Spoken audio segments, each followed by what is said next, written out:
I just have a few problems I want to dispose of. I have some rats I want to get. Fucking piece of iron to get rid of these fucking people. Use this fucking cyanide. It became apparent at later points in the investigation that Mr. Kuklinski fully intended on murdering the victims that were being discussed at the time they were having these tape-recorded conversations. So he could pretty much tell Dominic Poliphone anything because he knew shortly that... You put that stuff in a mist, you spray it in somebody's face, and they go to sleep. No shit. As long as he's dead, that's the bottom line. Well, that's the thing, isn't it? No matter how it was done, I mean, I know guys that went to sleep and never woke up again. I mean, you know. He says he had one guy, he went and get a hamburger, they come back and he put the cyanide on his hamburger. And we're sitting down and he's telling me, he says, you wouldn't believe it. He says, I'm waiting for this guy to keel over. He says, because once you eat cyanide, usually you'd roll over and that's it. He says, this guy had the constitution of a fucking bull. He says, you wouldn't believe it.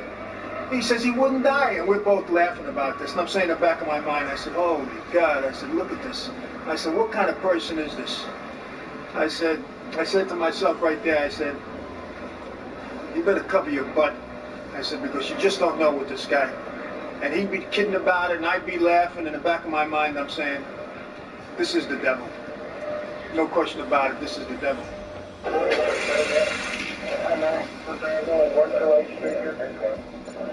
On December 17th, 1986, the Special Task Force set up a roadblock and arrested Richard Kuklinski outside his home in Dumont, New Jersey.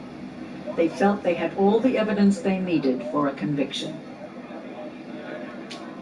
The whole road was blocked off with cops. Local police, state police, Division of Criminal Justice investigators, county personnel.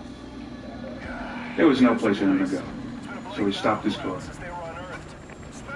He was told to get out of the car. So he was taken out of the car.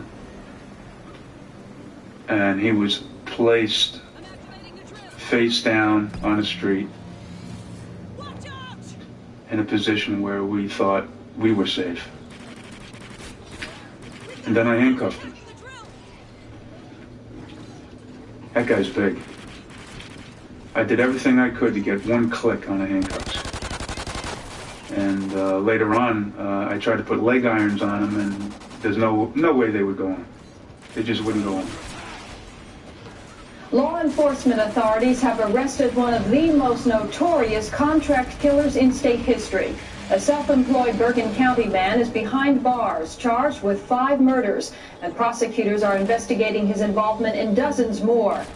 This is unwarranted, unnecessary.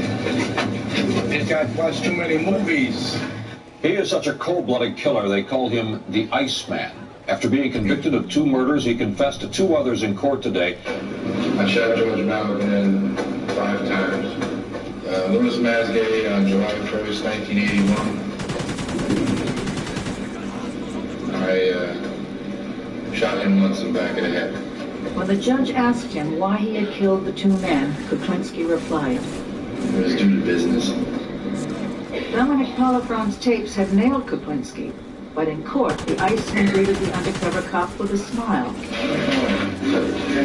He seemed to be quite cheery about saying hello to you. Well, I reciprocated. The only thing is, I'm going home and he's going to a different environment at the present time.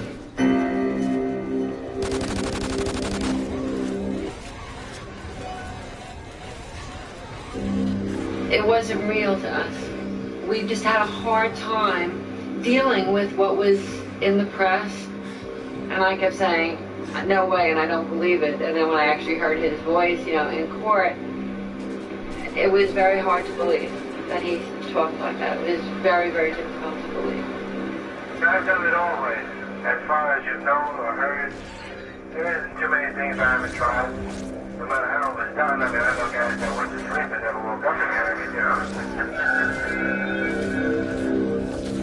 know. The consensus of federal, state, county, and local law enforcement agencies that were involved in this investigation is that Richard Kuklinski is one of the most dangerous criminals we have ever come across in this state. Further, it's our feeling that He is such a diabolical, methodical type of killer that it's very possible that when all is said and done, we still may never know how many people he has actually killed. What Richard has been accused of and found guilty of and spoke to you about goes against God and man. I have very strong feelings. I am totally anti-violence. I mean, as are my children. And I can't make those wrongs right. I can't make them right in my own mind.